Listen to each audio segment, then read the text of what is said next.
Pare, Hoy, ang ganda ng ano natin, ganda ng response sa season 6 so far. siyempre. Alam mo maganda response pag lagi ka nandito eh. Basta walang wow mani, nandito ako. Pag may wow mani, sorry, Oo, absent. Doon ako. Medyo mainit lang talaga ngayon. Biglang uminit ang panahon eh. Oo. Okay lang, okay lang. Kulang naman. Hindi, Oo. okay yung mga gines natin, di ba? Sino ba? Si Mark Libiste, tsaka Mark Libiste, G. Romano, Ira Cruz, G. Romano. si Ethel. Yes, oo. Alam mo, wala pa tayo, uso ngayon Netflix eh. Oo. Yun ang ng mga Pinoy, pinapasok na Netflix ngayon eh. Oo. Huwag ka mag-alala. Wala ba tayong pwedeng... Netflix, sikat sa Netflix. Ah. Pare, ito, sobrang sikat sa Netflix ngayon. Nagna-number 1. Ilang linggo na nga nang na-number 1 to, tsaka nasa top 10. Ganun. Alam ko na yan. Ito, I have a friend kasi. You have a friend? Oo, papayag yan, mag-guess Teka. Sikat sa Netflix. Baron Geisler. Hindi. Comedian ba yung yung drama niya na may bata? Oo, pero hindi si Baron. Comedian. Gerald Napoles. Instant Daddy. Comedian, pero Number 1 yan. pero hindi Gerald Napoles. Bibigyan kita ng clue. Letter A, nagsisimula yung pangalan niya. Bigyan mo na yung first name. Alex. De Rossi yan. Yung chef, kasama si Piolo tsaka si Sam Milby. Hindi, lalaki. Lalaki to AC ang initials. Ann Curtis. Hindi, pare, lalaki. Pare, ayoko na, pagod na. Hindi, pagod na ako kaula. Ito, nag-number 1 siya sa Netflix. Ito na ang tamang panahon para kausapin natin siya. Siya yung Buti pumayag, Pumayag, oo. Alam mo naman. In demand yan ngayon. Sa Netflix lang yata siya lumalabas ngayon eh. Pero napapayag natin. Tsaka sa Boyabunda. Oo. Leader ng comedy crew. Walang iba kundi si Alex Calleja. Yun! Pare. Yung naghuhulaan kayo, titi ko dinadoubt na ako yun eh. Naghuhulaan na rin ako. Okay naman. Welcome to the men's room. Maraming salamat Naimbitahan niyo ako. Kailangan ko pang isama sa paborito kong comedian si Jano Gibbs. Bago niyo ako. Yun nga ang sasabihin ko. Kaya lang, naparinggan ko si Vice Ganda. Nag-guest ako. Si Michael Bitoy. B, hindi ako nag-guest pa. Huwag kang Si mag-alala. Jano Gibbs pala. Sabi ko sa'yo, sasama ko eh. Kaya papayat ako si Michael B. Yun nga. Actually, Sige, sino ipapalit mo? Palitan mo na. Coco Martin. Yan, okay. Sa Batang Quiapo ka na. Comedian eh. Hindi, Pero, pero... ito na. Umpisahan ko na. Magte-thank you muna ako sa'yo personally. Nagpasalamat na ako sa'yo sa... Ay, naku, thank you rin. Sa online. Pero personally, maraming salamat. Kala kasi ganyan bobola ako. Jano. Ito Hindi. Hindi pare, ito totoo to. Sige. Bigyan kong kwento kung bakit. Sige. Kasi, sino yung partner ni Dolphy nung, yung kumanta ng Turn Around? Turn around. Yung Pride, ay si Jano Gibson. Oo. Saka yung paano ko na pare ng Marilyn Reynes. Talaga. Rooting ako kay Jano Gibson. Ilang taong ka nun? Lahat ng, Ilang taong ka nun? 1972 ako eh. O mga 86, 88, 16, Mga 14, 16 years old, pare. Ang sinihan noon, number 1 ng mga Pinoy movies. Ang hirap ang mga foreign films. Seryoso, John. Golden age, na? Golden talagang age. pinapasok. Pero, 80s. napun ako yung pagkakasabi mo, Vice Ganda, Michael V, and gumanong ka parang naawa ka lang parang pinagbigyan mo lang ako. Kasi deportion dalawa eh. Deportion dalawa. Tapos yung nanggaling sa puso ko, yung talagang nag-recollect muna ako. Yung mga batang nagkaganon pa akong dati. Nagano ka pa eh. Medyo nag-flashback pa sa utak mo. Tinignan ko muna kung sino. Kasi naglalaban yung OG Alcacid. Kasi kung sino pa gusto ko kay Manilin, Jano Gibson. Sige. Salamat. Delivery yung mga, yung mga ganon, yung delivery sa Sinabi ko rin naman na fan din naman talaga ako. Walang biro yun. Sa YouTube, pinapanood kita lagi. Hindi ko na kasi matandaan. Basta mga eksena sa pelikula ang bilib ako. Sa delivery. Yung post, tapos deliver. Mahalaga yun eh. Naalala mo ba yung may isa siyang eksena nun, si Manilin, inagawan siya ng kanta, tapos galit na galit siya. Kanta ko yan eh. Yun. Alala mo yun? Drama. Hindi ko alam kung sino yung isang eksena doon na yung kay Si Panchito yun eh. Kasi bilib ako kay Panchito eh. Oo. Kasi, Hindi, at sa totoo lang ha, Oo. sa inyong dalawa, sino mas magaling? Dolphy, Panchito? Sa akin, Panchito kasi ang leader. Panchito rin ako. Ayun ang taga-ano. Alam mo kung bakit? Kasi pa-punchline si Dolphy. Of course, siya ang leading man eh, di ba? Siya nakakatawa, magaling naman talaga si Dolphy. Pero wala yung joke niya kung hindi mag-shot kay Panchito na, hoy! Oo, may ganun, Diba? may ganun talaga. Yung ano. Dalawa kayo, Panchito. May sa eksena kasi na ano eh, may regalo, may naliligaw kay Manilin. Hindi ko alam kung si Jan o may naliligaw, may dalang sawang-sawa na sila sa kamote. Oo.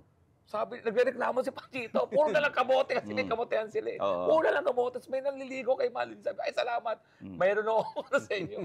Hopya, ay salamat sa inyo, hopya. Ano to, munggo, baboy, hopya ang kamote. Sabi ni Panchito, what? What? Ako, sige. kung kayo, Panchito, ako, fan ako ni Dolphy. Ganon. Ako rin. Kasi, fan din naman ako. Bukod sa siya yung leading man, siya rin yung producer. Hindi, sa totoo lang, ako, pag sa movies ko, if you watch my movies, lalo na itong latter, dinediretso ko na, Dolphy na talaga.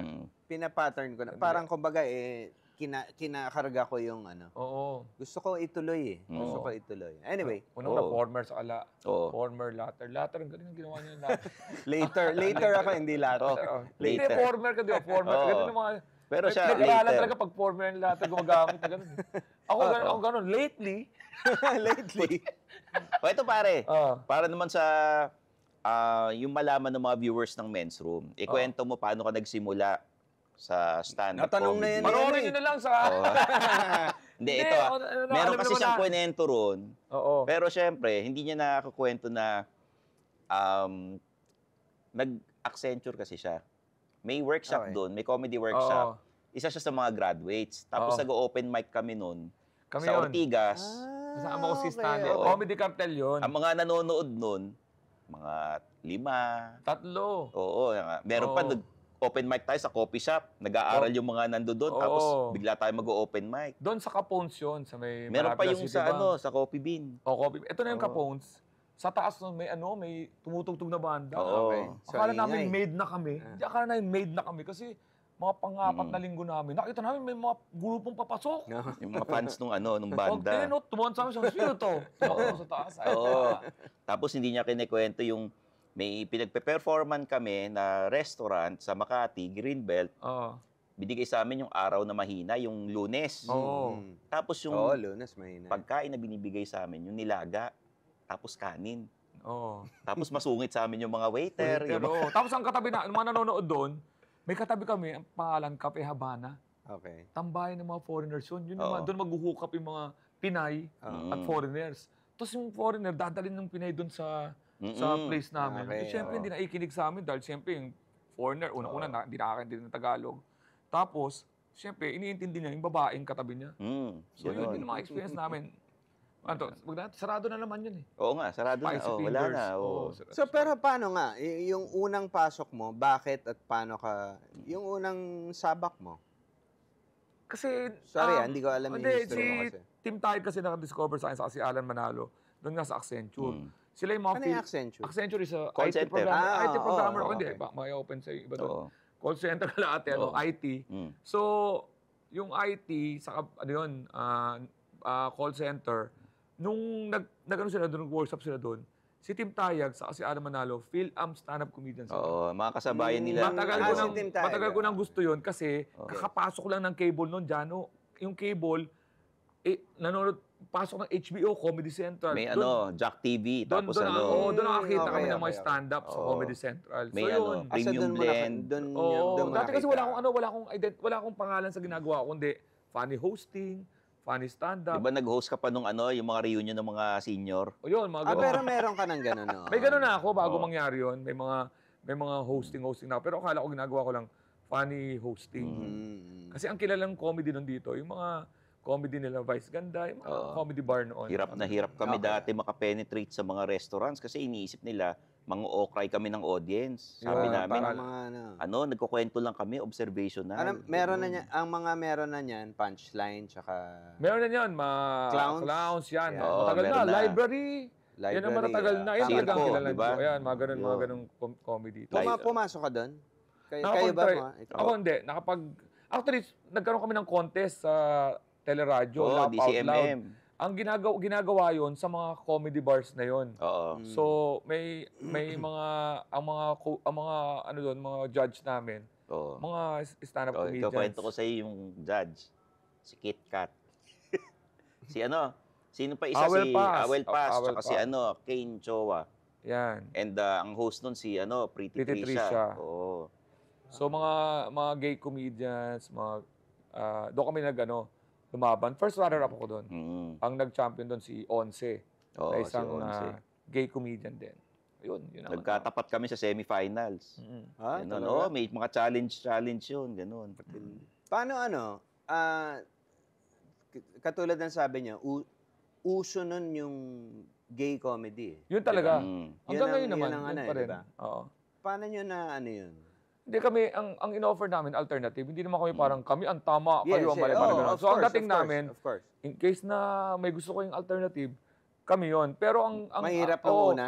Mahirap. Kasi educate mo rin kasi yung tao eh. Kasi ang nakasanayan ng Pinoy na, sige magsalita ka habang nagkukwentuhan kami. O kaya magsalita ka habang kumakain kami. Parang radyo lang o Oo, TV. ang kailangan nun talaga is, tignan mo kami, listen, stop ang kwentuhan. So, through the years, habang hinuhone namin yung aming stand-up comedy, ini-educate din namin yung mga tao na, huy, huwag kayong sa likod. Oo, sa harapan din kayo. Tapos huwag kayong mag-alala. Isa-isa kami, hindi kami grupo. Walang kakanta. Tapos huwag kayong matakot. Tapos, listen lang. Nasa spiel namin na huwag kayong mahiya, hindi na kami nalalait ng audience. Nandun lagi. So, yun. Tapos, hindi kami kumakanta. Tapos ang pangatlo doon, dapat mainig lang kayo at wag mag-usap habang nag-perform. Yun. Habang tumatagal, na-educate na rin sila. Yeah. Parang gano'n. I guess, malaking tulong din yung nakakapanood na tayo ng foreign. Yun, nung dumating si Jokoy, madali na-describe. Yung Netflix, malaking Even tulong ang before Netflix. Jokoy, pero nung dumating siya, mas madaling i-describe. Anong klaseng comedy kayo? Alam mo si Jokoy? Oo, yun. Uy, alam mo dati, si Jokoy, naalala mo. Huwag kayong maingay dyan sa likod, nagte-taping kami. Oo. Naalala mo si Jokoy, hindi niya napuno yung music museum, nag-cancel. Ganon? Hindi, ito mas matindi pang kwento dyan. Maniniwala kayo, si Jokoy, si Russell Peters, nag-back to back dito yun. Napapayag ni Jokoy, si Russell Peters na mag-open sa kanya. NBC tent yun. Ang problema di sa Pilipinas, ang manonood sa'yo, Phil Indian. Filipino-Indian ang malami dito. Tapos may mga konting mga expat, pero karamihan mga Filipino-Indian. Nag-open si Russell Peters. Ang galing ni Russell Peters.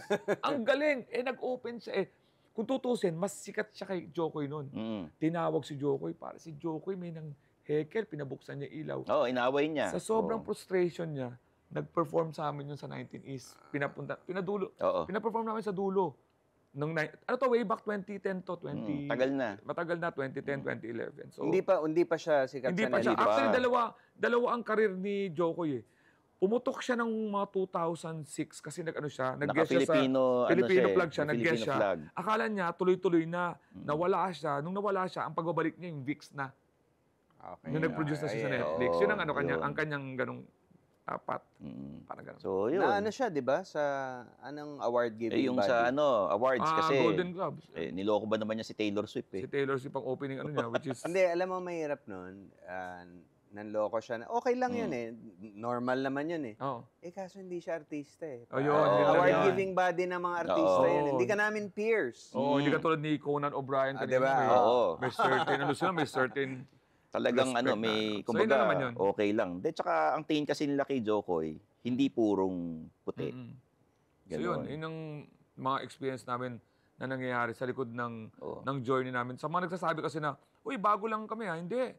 Actually, mas nauna pa nga sila Team Tayag now. Way back 2005 sila nagsimula. Tapos yung tayo noon, 2006, 2007, mga ganyan. Tapos yan, dumami. Ang forma pa niya noon, nakasombrero lagi, naka-jacket. Si Alex. Iba pa itsura ni Alex noon. May salamin pa ako noon, may balat pa ako dito noon. Ganon. Payat pa ako noon. Tapos, every Wednesday yon, wala kami kinikita. 50 pesos. Uy, Yung TF namin noon, 250. Di ba naalala mo yun? Tig malaki na. 250 Mas malaki yung sa'yo. Ba't sa kanya? 50 lang. Sabi ko na nga eh. Hindi 50. Tig 250 lang kami noon. Yung headliner, 1,000. Writer ka ng maraming show. Oo. Yan. From Going Bulilit pa ba? Nung pagpasok ko sa showbiz, ang unang pasok ko muna host. Tapos nagiging writer Host ako ng Usapang Lalaki. Parang Studio 23. okay. Jobber. Okay, Tapos naging writer ako eventually, head writer ako eventually. Tapos napunta ako sa Going Bulilit, writer naman. Tapos Showtime, writer. Si Iya Villania, naging co-host ko sa Gagyu. Writer din ako noon. Eskwela ni Ryan Bang, writer din ako noon. DJ ako ng MOR, si Daddy Alex. Tuwing linggo, di ba? Head writer ako ng Umagang Kay Ganda. Writer ako ng Showtime. Tapos may Toda Max pa ako na sitcom. Yung ano siya, yung cast member. Tricycle Kasama ni driver. Robin Padilla. Tapos pagkatapos noon, medyo nagdidirect ng pelikula, lumalabas sa mga teleserye. Nag-commercial ka rin, di ba? Nag-direct ka rin ng commercial. Nag-direct ako commercial, yung Greenwich. Tapos naging kasama ako ni Manny Pacquiao sa Unipac na commercial. Dami rin talaga. Maraming pinagdaanan sa buhay si Alex. Ang dami ko lang. Naisip ko, sa teleserye, yung call time ka ng 8 a.m. tapos ang salang mo, mga 3 p.m., 11 p.m. Yun ang doon, mga... Pagkabaguhan ka, kawawa ka sa ano. Oo. Yung nga, yung commercial nga, naalala ko ang call time sa amin, alas 6 ng maga. Kinunan kami, alas 8 ng gabi. Yung huling-huli. Siyempre, uunahin yung mga bida. Tapusin mo na ako. Mamaya na yan. Nag-ano ka, di ba? Tama ba ako? Nasa Bybust ka, di ba? Oo. Galing mo dun. Oo. Galing mo dun, ha? Galing ko nga dun. Para Yan ang tama, tinatanggap. Nung humiga ka sa kabaong, parang takot na takot ka raw. Hindi, siyempre. Unang pagiga ko sa kabaong, papatayin ako. Gusto ko sana kung may part 2 yun. May part 2 nga ngayon. May part 2 na. Pinatay nga ako doon, tumayo ako eh. Hindi ako tinamaan. Sabi, patay ka eh. Sabi ko, sige, isa pa. Yung interrogation scene. Dinunga po si Direk Eric Mati. Direk, mas maganda siguro kung tunog lang ang baril. Para may part 2 na nabuhay. Pinatay talaga ako, patay na. Ang ginawa sa gayet ni Direk, pinlausap pa, talagang tinadtad ako ng bala, 8. Gumagano pa yung mata ko, bubukas pa. Binaril ulit ako. Mamaya, pinukpok na talaga. Totoong pukpok na. para lang tumigil ka eh. No? So, ito, ang dami mong pinagdaanan. Ikwento mo sa amin nung minsang nagkamali ang Ford. Yan. Oo, ganito. Nagkaroon ng issue ang Ford na nag-viral. Nare-request yan sa akin na ikwento. No? Ikwento mo nga yun. Ganito yung magkatabi kami asawa ko. Ganito yung sopa. Ganyan. Ito. Ganyan yung suot. Hindi. So, nanonood kami ng TV ng asawa ko. Pare ito si Jano, alam mo ito. Pagka mahal na mahal mo yung asawa mo at wala kang tinatago, lahat ng sobrang darating sa'yo, binubuksan mo sa tapat niya. Yes. Ford Philippines, binuksan ko. Sabi ng Ford Philippines, Dear Mr. Calleja, we would like to recall your Ford Everest because of airbag malfunction. Which is ang saya. Ang bait. Concern sila sa Ford Everest ko. Wala akong Ford Everest. Pagtingin ko sa asawa ko, wala na. Itim talaga ng mata niya. Ang dami na sinasabi, so Ford Everest yan. So family car yan. May anak ka sa iba. Malamang ang ganda ng parking niya kasi malaking kotse yan. So ang ganda ng kotse niyo, bios na yung kotse namin. So sabi ko, hindi, nagkamali lang. So, yung mula doon sa pinost yun, pinaganda ko siyempre yung pagkakasulat. Pero hindi mo ko asawa ko. Pero ang totoong pangyayari nun, pagpunta ko sa Showtime, yung asawa ko, tumawag talaga doon sa kumare niya na, ano bang gagawin ko dito? May kotse lang. Ano ba nagawa? Sabi ng kumare niya, tawagan mo. Talagang siyempre, kumare. Susoy niya. Malamang yun, malungkot ang buhay ng hype na kumare na yun. Walang kumare na. Walang kumare na sinabing, matino ang lalaki. Wala silang Ford. Mag-pray ka, and then magluto ka ng ano. Wala. Talagang magtatawag ka. Wala nga tinawagan yung Ford Commonwealth. Sabi ng Ford Commonwealth, di ba ang hirap tumawag sa mga sales? Ang hirap na Usually, answering machine. Press 1. Hindi, sagot ka agad, babae. Alam nilang, nagkakonekta na yung mundo na. May problema yung babae. Babae din, hello. Sabi niya, yes po, may kotse po si Alex dito. Pina-preventive maintenance pa noong November. Sabi ko, wala talaga akong matandaan eh. Pag uwi ko, sabi, siyempre asawa ko, meron ka na pinagawang kotse. Yung pala, nagkamali talaga. Nung naglalakad pala ako sa mall minsan, nakita ko yung Ford. Nag-ano ako ng survey na ipasok nila. Which is, kung tutuusin, may bumubulong-bulong sa akin na data privacy yan, data privacy. Ang sarap patulan, di ba? Sa tingin mo, yung Ford Philippines, papayag na, malamang natawag sa Ford America yan. Mamaya kaharap ko sila, yung mga lawyer ni O.J. Simpson, bandang huli, baka murder pa yung kaso ko. So sabi ko, ginawa ko na lang joke. Tapos nag-usap na lang kami. nag-deal na lang. Maganda naman, nagpapairam sila ng kotse. Oh, full tank. Libre gas. So, yan Ayan, ang excuse mo sa asawa mo. Anong excuse? Tapos na yung 2019 pa yun, Jano. Ito na naman tayo. Hindi tapos yun. Sanay ako sa excuse eh. Hindi. Ayan Nanonood siya eh. Kaya pala Buti idol man lang mo. sana kung live to. Siyempre, tahimik yung buhay namin. O kaya na-timing sa may kasalanan ako nang nangyayari to. O yan, kita mo yung... So, nag-sorry Pero naman. talaga. Pati dyan sa... So, nag-sorry naman yung Ford sa'yo.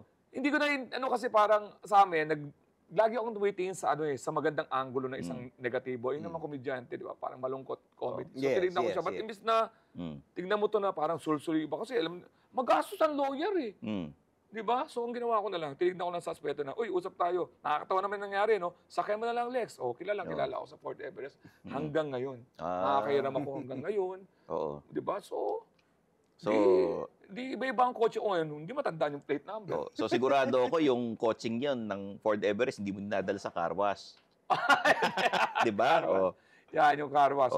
Alam mo, mahaba yung bit niya na yun eh, yung sa kotse. Dati, nung wala pa akong kotse, may coaching asawa ko na Galant, 1986. So, ginijoke ko yun kasi yung luma na nun eh. Ang luma na nun. So, sabi ko, I have a brand new car, 1986 Mitsubishi Galant. Di ba? Brand new windshield. Tapos, pero mahal na mahal ko yung kotse ko na yun dahil may 4 na technology yun. Matagal ko nang hindi binibitawan to. Diba? Matagal ko nang hindi binibitawan to. Yan. May 4 na technology yun na wala dito sa Pilipinas. Una, yung PSS, Power Saving System, na pag in-start mo ngayon, after 3 hours, saka i-start. Tapos isa, TDS, Time Delay System. Habang nagda-drive ka, tapos pag bine-brake mo, parang pagka binake mo ngayon, 100 meters bago diba?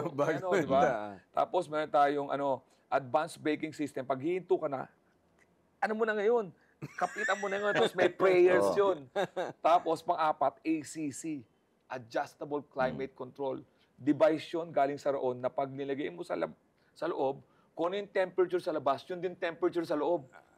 Talaga. Tapos pag pinapa-car wash ko yun, ang tanong sa akin ng mga car wash, sabi niya, sir, anong gagawin natin dito? Hose o bulak? Kasi iwasan natin yung mga kalawang eh. Pinagawa ko nga yun minsan pag angat no, sabi ng mekaniko, pare po ang kailangan. I-pray over natin to. Tapos yung car wash. Yung tatawid pagdadaling ko sa car na wash, lang. na tuwan-tuwa ako dahil may bagong tayong car wash sa tabi namin. Hindi ko na kailangan magdala ng kotse, walking distance lang. Meron pa yun, yung bulak ang gagamitin, tapos imbis na yung sabon, downy. Diba? Meron siyang ganung para lumambot yung material. mga kalawang. Marami yun, mga kotse. May pangalan pa yung kotse mo noon. Si Mulong, long for short. Mulong? Mulong, long for short. Yun. May ba't ko na-mention na paborito kita? Ang comedy ko, hindi ko dinibdib masyado yung stand-up comedy ng American. Ang American stand-up kasi talagang ang ginawa ko, pinag-marry ko yung American stand-up at Pinoy humor. Yan ang tatanong ko. For the Netflix show, yung tamang panahon, you made it for Netflix talaga. Tama ba? Ang nangyari, totoo.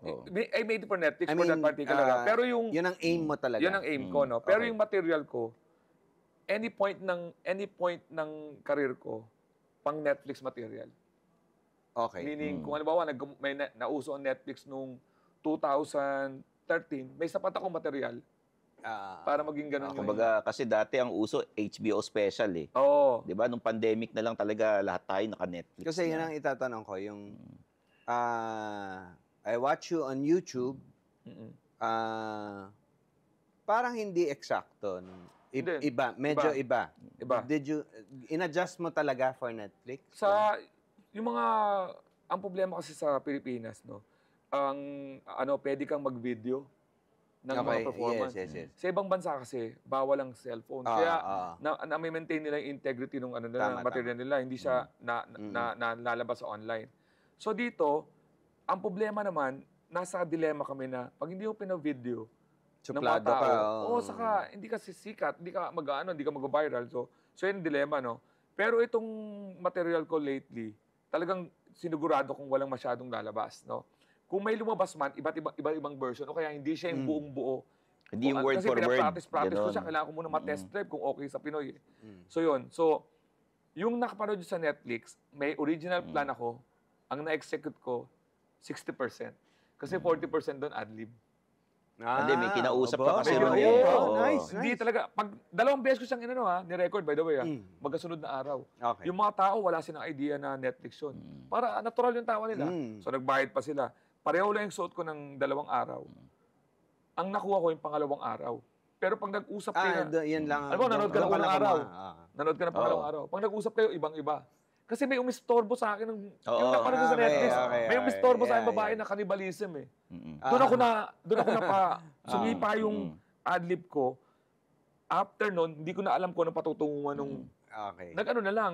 Which is napaganda pa. Napaganda siya kasi pati ako, na-challenge ako dun sa, hindi niya parang autopilot ka kasi alam Tsaka may engagement eh. Oo, parang gano'n. So, gano'n ang nangyari. So, yung lumabas doon, na-showcase yung ad-lib, yung interaction with the people, plus yung bilis kong yung wit. Tsaka yung pag nanonood ka, pakiramdam mo kasama ka dun sa crowd kasi nga merong meron kang crowd work, may ad-lib ka, di ba? Isipin mo, dalawang araw lang yun. Para lang alam ng iba, baka hindi alam ng iba na. Yung ibang mga, alam ba, sila Dave Chappelle, di ba?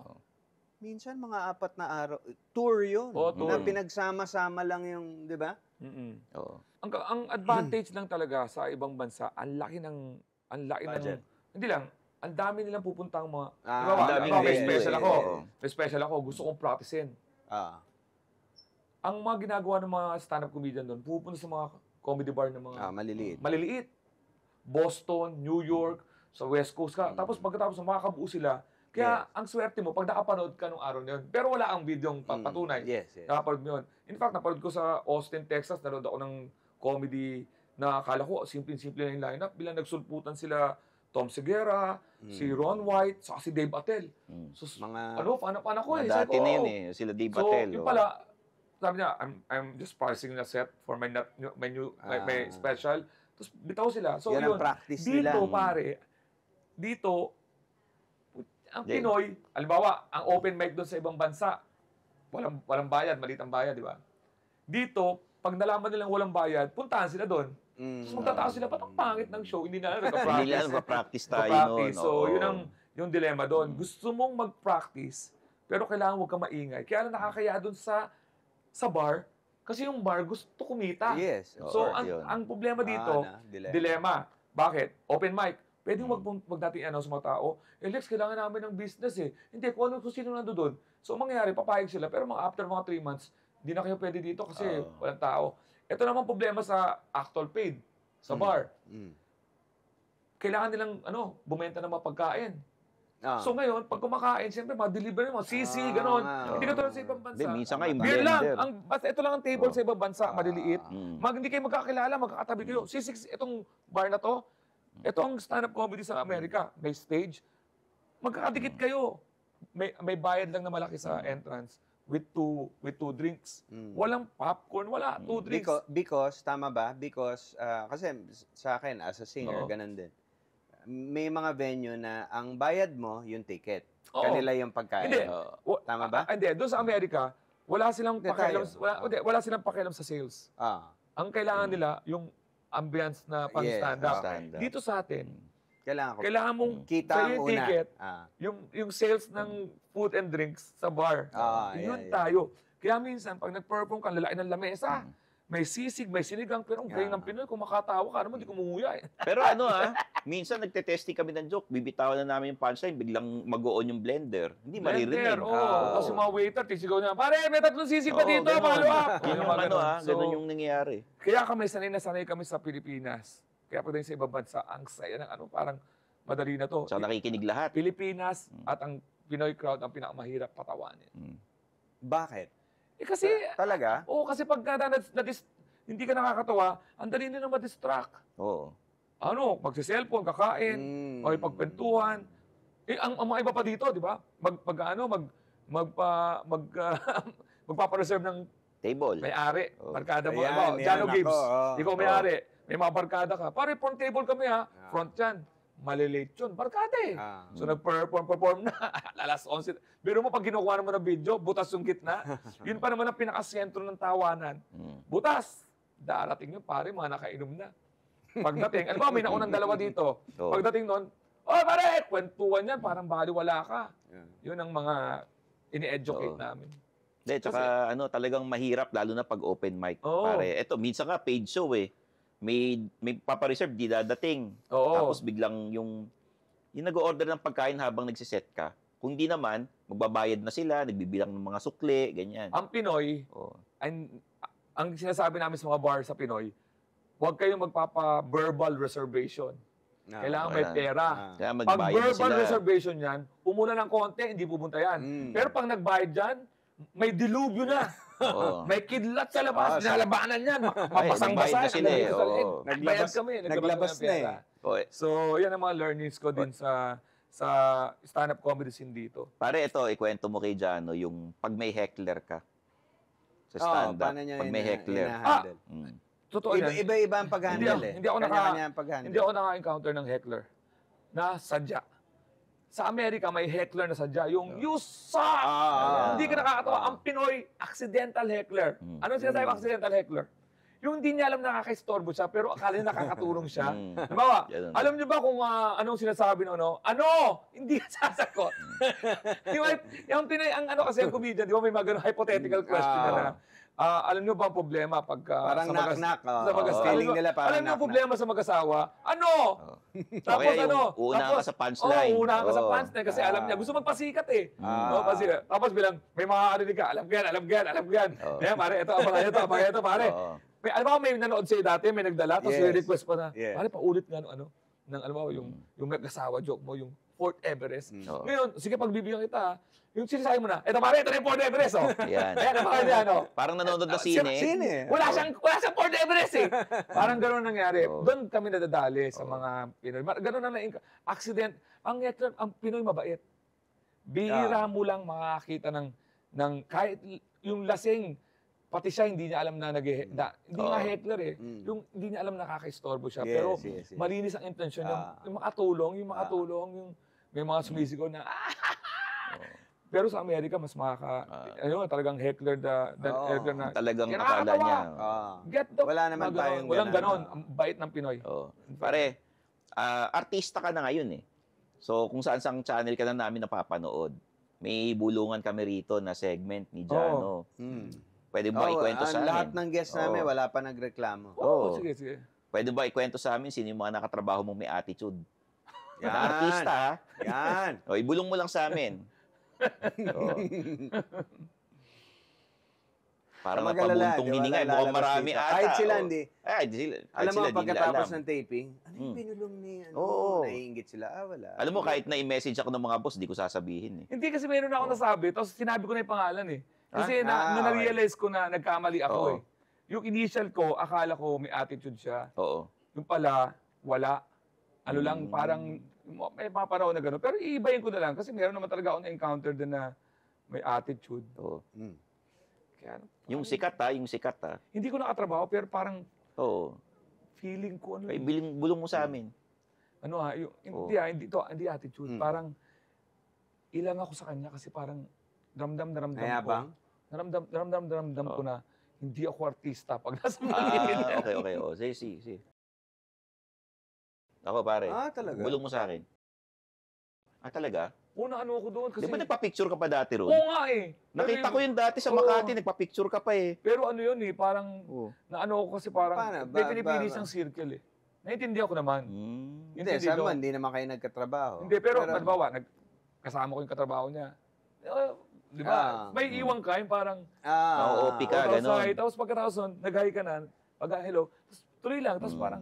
Iba kasi parang, parang gano'n. Pero hindi parang ko... ganyan, parang tayo tatlo, tapos puro si Stanley kinakausap. Parang gano'n. Meron gano'n. Hindi ko alam. Out ka. Siguro hindi ko alam yung ano niya. Kasi hindi naman yung masama. Pero hindi lang ako... Diba parang di mo lang pa siya siguro nakikilala pa ng parang gano'n. Maano lang siguro siya sa circle. Namimili ng kausap. Naiintindihan ko yun. Ito. Sige. Ito. Sino ang naging naging...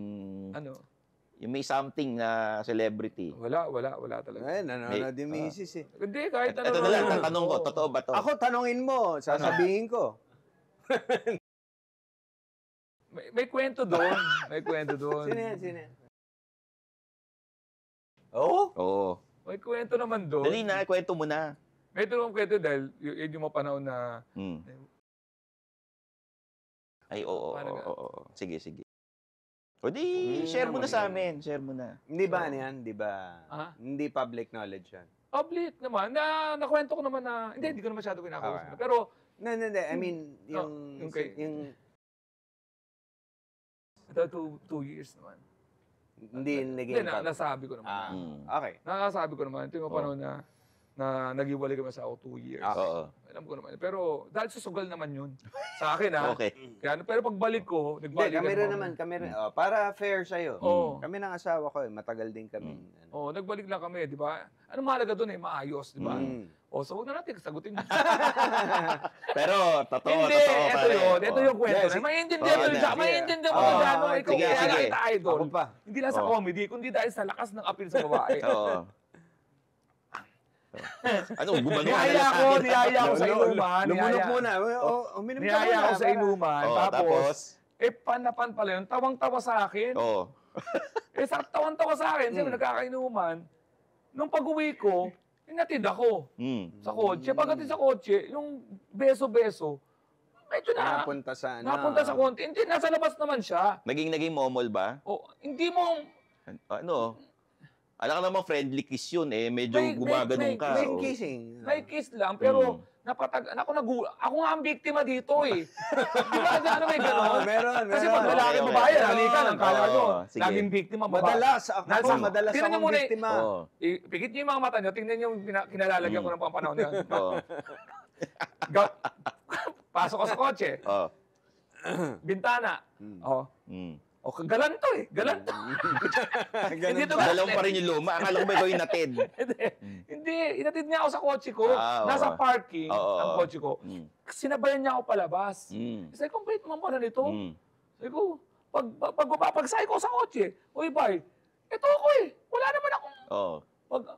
Pag-alik, ang inaasahan ko, beson ka beson. Pag ganun ko, sinalubong parang mga sila Big Soto. Alam mo kung sino pa tumulong sa akin para ma-stop. Sino? May kumuha pang lalaki, parang, uy, lasing na to. Sabi ko, naintindihan ko, lasing na. Ako nga na, sabi ko. Sino yung kumuhang lalaki? Artista din. Artista rin. Uy, grabe yan, ha? Oo. May nagkwento kasi, artista din eh. Oo nga. Hindi nga siya yung kumuha eh. Hindi ba? Sabi sabihin, daming tao. So, ibig sabihin, nakita ka lang. Nakita lang ako yung tas yun. Sige. Pero kung, alam mo, ayoko na sana pag-usapan na tayo. Naintindihan kita. Wawa ka naman. Ako eh. Easy lang. Wawa ka rin eh, no? Grabe. Pinento ko nga yung coach ko na dahil ko na maalala yung memory. Ano gagawin mo doon dyan? Gumanon eh. Napaganon nga ako eh. So ano? May konting halingin ako pero hindi naman. Ako tutuloy ko na yun. So naniniwala kang malas pag sa kotse? Hindi nga. Nasa labas naman yung babae. Yung pag-alit ako, sabi ko, buti na lang kinuha. Lasing na siya, ano na yan. Tapos dinunlive na ako. Spray lang ako. Yan. Kasi di ba may mga kotse, may mga... Nag-pray ka lang, gano'n. God, salamat po at naaligtas ang isa namang tukso. Dami ko ng prayer na nagawa. Klase. Sa ano? Bumalik ako. Sa mga... Kaya kalimutan ko. Inatin! Hindi, totoo yun. Ito, sa mga ano? Ano? Wala. Wala eh. Masyadong kasing ano yun, obvious yun eh. Hindi, tsaka hindi nakakatrabaho pa. Nakakatrabaho. Pero Zoom lang kasi interview. Zoom interview. Ano to eh, binabayaran para interviewin yung mga yun eh. Wala. Sa Viva Max? Oo. Saka mga pinagkwento natin kayo rin, 2013 yun ha. Mamaya, akala nyo baka mamaya awayin siya na asawa niya. Very ano yun, it's so long time. Hi, Dana. Ikaw din, kilala mo yung asawa ko. Kasi ikaw palang tanong na gano'n. Tapos alam mo pa yung pangalan. Asawa ko. Bayin naman natin. Sa States, wag na dito. Sa States, mga favorite mong comedian. Sa States, may nangyari. Kala ko, ibayin mo natin. Sa States, may tinira ka ba? Favorite Pwede rin naman. Para sa'yo, pinakamagaling ngayon sa States. Dave Chappelle. Hindi, doon pa naman eh. Dave Chappelle ako. Dati mga Jerry Seinfeld. Yun yung idol mo dati, si Dave Chappelle. Dave Chappelle ako kasi, yung bilib na bilib tayo sa kanya. Bilib na bilib sa kanya yung tapang. Pero hindi mo alam, nagsakripisyo din siya nung mabago siya. Yung payat pa lang siya. Pinag-uusapan niya ng drugs. Tapos kung ano. Nung nagkaroon siya ng pangalan at meron siyang karapatang magsalita, saka siya nag-twist. Pero nakakatawa pa rin siya. Yun, ano ko kay Dave Chappelle kasi sa storytelling kasi ako eh. Storytelling, tapos ang galing ang galing mag-call back. Tsaka biglang magsiserious siya sandali. Na talagang biglang. Meron kang sinasabi dati na si Dave Chappelle parang preacher, naalala ko noon. Oo, parang gano'n. Parang gano'n yung, ang dating niya sa akin, para siyang, basta bibiglain ka niya, akala mo, seryoso, tapos papatawanin ka pala. Tapos, ang tamo naman to, Dave Chappelle, hindi siya ubra sa Pilipinas. Pinoy kasi ang haba niya ng setup. Nanood ka ba na nandito siya? Hindi. Ako nanood ako. Yan. Ano nangyari? May gano'n, no? May lal. Medyo, pero... Saka may mga referensya. Mas maiksi kasi attention span natin. Talaga, eh. Oo, hanggang dito sa Pilipinas, sa stage, may referensya na kailangan mo i-search bago ka matawa eh. Hindi, very American kasi yung humor niya. Sa States, stand-up na hindi ka natatawa. Ako, umauna na ako. Hindi ko type si Kevin Hart. Ayoko nun. Hindi ko type. Hindi ako natatawa sa kanya. May, kay Fluffy, minsan hindi ako natatawa. Si Fluffy. Sino si Fluffy? Si Gabriel Iglesias. Okay. Ano na kasi sa minsan medyo... Ako, mas gusto ko. Pero tama ako kay Kevin Hart Hindi ako. May siya, kahit as artista. May may style kasi si Kevin Hart. Pero kunyari, yung sa stand-up sa ibang bansa, si Ken Jeong, mas natatawa ako sa kanya sa pelikula. Yung stand-up niya napanood ko. Ay, oo naman, hindi ko akalain yung stand-up si Ken Jeong. At saka yung sa Hangover. Hindi ako natatawa sa kanya. Gusto ko siya as an artista. Kaysa stand-up. Hindi, kasi to me, tama, di ba? Tama ba ako? Iba-iba ang klase ng comedian. Merong artista lang na marunong mag-deliver, which ako, I consider myself ganon. Artista lang ako, pag binigyan mo ako ng material, kaya kong i-deliver ng maganda. Ganon ako. Meron namang nakakatawa lang talaga, hindi naman artista, di ba? Pag hindi nagta-translate pag sa movies, di ba? Tama ba ako? Tama. May iba kasi yung definition ng comedy sa pelikula eh. Di ba? Ang pelikula, matutulungan ka ng magandang script. Yes. Ano ka? Hindi, tsaka may kayo, may assistant director na i-guide kayo eh. Oo. Pero may iba naman na stand-up comedian pag nag-artista. Hindi nagta-translate. Yes. Di ba? Si Dave Chappelle, batukan sa yung kay Eddie Murphy, yung ginanon siya. Steven Wright. Di ba nag-artista siya? Magaling lang dyan, sila Adam Sandler. Ngayon, pagbalik sa stand-up, ang pangit na mag-stand-up. Ang effective. Yung kumakanta, nabatrip ako. Sabi ko, may era ba to? Ang effective na stand-up comedian na nag-artista si Wanda Sykes, pero stereotype siya palagi yung role niya. Pero ang galing naman yung Wanda Sykes sa stand-up. Ang role niya lagi, yung manager, assistant ng boss, laging ganon. Napansin mo si Eddie Murphy, mula na nag-artista, hindi na nag-stand-up. Hindi na binibigay yung roots. Yan ang idol ko, si Eddie Murphy. Raw, tsaka Nakaano pa siya, Michael Jackson na dyan. Delirious. Tapos, ang galing sa comedy. Ang problema ko sa kanya ngayon, lately, ayaw na magpatawa. Puro pagwapo na lang, di ba? Yung mga drama-drama niya na Hindi, tsaka, i-guess mo sa talk show o sa SNL, di ba? Nag-host siya. Hindi iniintay mo magpatawa. Wala na, pagwapo na lang. Ayoko na manood ng stand-up comedy kasi hindi ko na siya napapanood as a fan. Napapanood ko siya as a comedian. Na-analyze mo. Na-analyze niya. Ito yung formula, ganun. Nagde-direct ka na rin, di ba? Luciano. Pag nag-direct ka, nawawala na yung bilang yung entertainment. Ang ginagawa mo, paano na kaya kinuhanan yun? Research na. Balik nun na. Sabi ko, saan kaya ang angulo nun? Kaya ang ginagawa ko ngayon, kumukuha ko ng entertainment sa unprepared entertainment sa social media, yung mga TikTok. Yung hindi na ako pinapakuha mag-isip kasi gusto ko lang ma-entertain. Or sa balita. Kasi pag nag-nood ako ng stand-up, sa simula,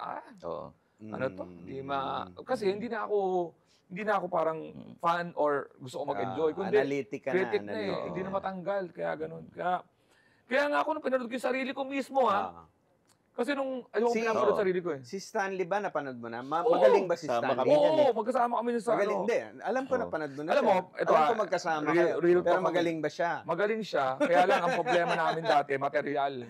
Okay. Hindi kami makabuo ng material nung mga panahon na yun kasi yung material to show, maigsi lang. Kaya matagal kami bago maka-develop. So pero matagal kami hindi nagkita. So hindi ko na alam yung material niya.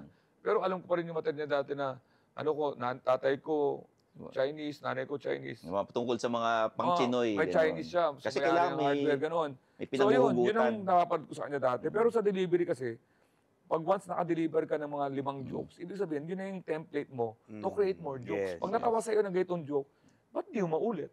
Ang problema, pag hindi talaga nakakatawa, hindi talaga nakakatawa. Parang gano'n. Yung pinapanood ko yung stand-up comedy ko, yung, di ba, ine-edit yun? Ayokong panoorin sarili ko, nakikringe ako eh. So pinanood ko lang muna siya, pikit mata, parang titignan ko lang, ito yung camera shot. Pero yung talagang delivery ng jokes, hindi ko na pinakailaman. Nung pinanood ko siya, sabay-sabay din tayo nanood. Ano ba, nung February 7, pinalabas yun. First time ko pinanood yun, nung pinanood ko, sabi ko, okay naman pala. Parang gano'n. Pero pinaka-validation ko doon, yung tao na 95% sobrang ganda ng feedback. Kaya siguro ganyan. Parang 99 ata, 1% lang ata yung di maganda yung feedback sa'yo. No? Yung mga, saka para siyang nagsimula ng, pag may marireach kasing percentage na pati yung mga hindi nakagusto, papanoorin niya ulit parang may problema ako kasi wala na pag may bilib na bilib sa'yo, boss niya, ikaw, tapos natawa ka, natawa yung idol ko eh. Oo, nakakatawa. May ganun may ganun ng nagdo-domino. Parang ganun. So yun ang nangyari, word of mouth. Pero nung pinanood ko siya, pangalawang beses, sabi ko, parang hindi naman nakakatawa. Parang magano na rin eh. Minsan ina-analyze mo yung sarili mo eh. Pero kami na mauunang mag-congratulate sa'yo at natutuwa kami na number 1 ka. Matagal kang nasa top 10 at sana masundan pa yung iyong Netflix special. May plano na ba? Oo. Sino, wala yan? Hindi. Sa Netflix pare. Kasi ko sa mga topic mo, ang ganda ng show na to kasi intertwine yung mga topic eh. Ayoko lang. may plano syempre, naman lagi natin next eh. Lagi naman tayo nag-anticipate ng positive na if ever, wala naman nagsabi na pag gumawa ko nito malamang last na to. So meron, pero syempre. Hindi pwedeng kaagad yan eh. Oo, kasi ang ganda ng simula eh. Di ba? Minsan nga parang, okay na kaya yun? Para yun na lang iiwan kong legacy. Hindi, parang, may mga plano. May mga plano, pero hindi lang para sa akin. Kundi para sa, para din sa kasama ko sa mga comedy. Kasi dapat, para lumago yung scene, kailangan, hindi naman kayang mag-isa yan. Dapat marami kayo para sa iba't ibang mga taste ng comedy. Okay. So ito promote mo na yung Netflix special at ang comedy ko. Meron pa, nasa top 10 pa as we speak. Oo naman. Tamang panahon sa Netflix at alexcalia.com at andacomedycrew.com para sa mga shows ko. Baka umaabot sa ibang bansa to. US, may US tour ako, April 4, Houston, April 5, Fresno, April 6 sa San Francisco, April 11, Florida, April 12, dyan tayo sa Cerritos, California, and April 13, dyan sa San Diego. Tapos, pagkatapos ng 1 month, dyan naman ako sa Toronto, May 23, May 24 sa Winnipeg, May 30, Cold Lake, May 31, Red Deer, June 1 sa Fort McMurray, galing ako dyan, masaya dyan. June 6 sa Victoria, June 7 sa Kelowna, and June 8 dyan sa Vancouver. Ayun. Maraming salamat. Maraming salamat sa Comedy Gods. Tawag natin doon, Comedy Gods. And Boss Jano, kung sino man mag-aaral ng delivery ko, makakita kayo ng there's a touch of Jano Gibbs doon sa iba kong mga delivery. Sige, sample nga ng Jano Gibbs na Lala pag re-enactment. Sample nga ng Jano Gibbs na style. Ayaw mo ito yung pinaka-original na joke ko. 10 kami magkakapatid, bunso ako, mahirap lang kami at biktima ako ng pinaglumaang mga damit. Kaya sabi ko sa nanay ko, Mom, this gotta stop. Jano Gibbs. Galing. Masuot ko naman yung panty ni ate, huwag naman yung blouse niya. Jano Gibbs. Yun. Ay, naman, totoo yun. Yan ang una kong joke. Yun. Di ba gano'n ka, Jano, pag... So, kung gusto nyo mapanood yung buong joke na yun, pare. Over the Bakod. Yan. Yan ang classic. Yun. Kanina ka ba doon? Kay Donita ka ba? Hindi. Kay Jelly siya doon. Tapos naging Manilin. Diba? O, diba yung later on, diba? So, Hindi, guys. pero sincerely, we are happy for you. Maraming salamat. Ang tagal mo na sa industriya. Kumbaga, iniintay na lang namin na marating mo yun. And narating mo na. We're sincerely happy for you. At ako rin sincerely na, ang tagal na nang tinanong nyo sa akin tapos binuhay nyo. Sincerely, happy rin ako sa inyo. At saka na, ang ilin ko lang sa show na to, balang araw magkaroon to ng mga logo para mayroon tayong sponsor. Hindi. Diba? Kaya nga, huwag kang mag-alala. Malapit na yan. May nililigawan kami mga sponsor. So, yan. Tape to no? Oo. Tape ka. Huling tanong. Pahabol lang. Ilang beses ka na nahuli? Ni Mrs. Hindi. Muntik lang. Muntik. Wala kang talagang huli? Hindi totoo. Muntik lang. Muntik. Gusto niyo ba example ng muntik? Sige, sample ng muntik. Green Hills. Parking. Mga anong panahon? Ano nangyari? Parking. 80s, 90s? Ito, nagsishow kayo. Mga 20 kaguluhan nga, mga kaguluhan. Ito yung nagsishow kayo sa Teatrino. Okay, huwag na tayo magbigay ng example. Alex Calleja, mga kaibigan. Ayan, Alex Calleja dito sa Men's Room with Jano and Stan. Fridays, 9 p.m. Aamin ka talaga. Sa One News. Meron pa isa. We'll see you next week. Kita-kits.